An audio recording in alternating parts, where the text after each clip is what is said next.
3 വയസ്സായെങ്കിലും കട്ട ബാച്ചിലറായിട്ട് തുടർന്നുകൊണ്ടേയിരിക്കുന്ന ആളാണ് എൻ്റെ ലൂക്കാച്ചൻ.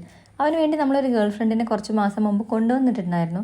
പക്ഷേ ആൾക്കൊരു വയസ്സാവാത്തത് കൊണ്ട് നമ്മൾ കരുതി ഒരു വയസ്സൊക്കെ ആയിട്ട് നോക്കാമെന്ന് കരുതി ആൾ തിരിച്ചു പോയി. പക്ഷേ ഇത്തവണ ആൾ വന്നപ്പോൾ ലൂക്കയുടെ അവസ്ഥ ഇതാണ്. ആളെ വന്നിട്ടൊന്ന് മൈൻഡ് ചെയ്യാനോ ഒന്നിറങ്ങി നോക്കാനോ ഒന്നിനും നിൽക്കുന്നില്ല ആൾ. നമ്മൾ കുറേ കാണിച്ചു നോക്കി. ആളാണെങ്കിൽ പുതിയ സ്ഥലത്ത് വന്നതല്ലേ, അതിൻ്റെ ഒരു ടെൻഷനിൽ ഇങ്ങനെ ഇരിക്കുന്നുണ്ട് ആൾ. എന്നാലും അവൻ്റെ മുമ്പിലൂടെ അങ്ങോട്ടും ഇങ്ങോട്ടൊക്കെ കുറേ നടന്നു കൊടുത്തു. പക്ഷേ ലൂക്കയ്ക്ക് അതൊന്നും ഒരു വിഷയമല്ല. അവൻ എന്ത് സംഭവിച്ചാലും ഇനിയിപ്പോൾ ഭൂമി കുലുക്കം തന്നെ വന്നാലും ഉച്ച സമയമാണ്, അവൻ ഉറങ്ങേണ്ട സമയമാണ്, അത് വിട്ടിട്ട് അവനൊരു പരിപാടിയില്ല. അങ്ങനെ എന്തൊക്കെ തകിടം പറഞ്ഞിട്ടും ആ ഒരു സമയം വരെ അവൻ അതിൻ്റെ മുകളിൽ നിന്ന് താഴേക്ക് ഇറങ്ങി വന്നതേ ഇല്ല. അന്നത്തെ ദിവസം ഫുഡും കഴിച്ചില്ല. പക്ഷേ രാത്രി ആയപ്പം ആശാൻ മെല്ലെ ഒന്ന് പ്രേമിക്കാൻ വേണ്ടി ചെന്നു. പക്ഷേ ആൾ അത്രയ്ക്ക് അങ്ങ് മൈൻഡ് ചെയ്യാൻ നിന്നിട്ടില്ല. കാരണം ഇത്രയും നേരം അവളെ മൈൻഡ് ചെയ്യാതെ നിന്നതല്ലേ. അപ്പോൾ അവൾ കുറച്ച് ജാടയിലൊക്കെയാണ്.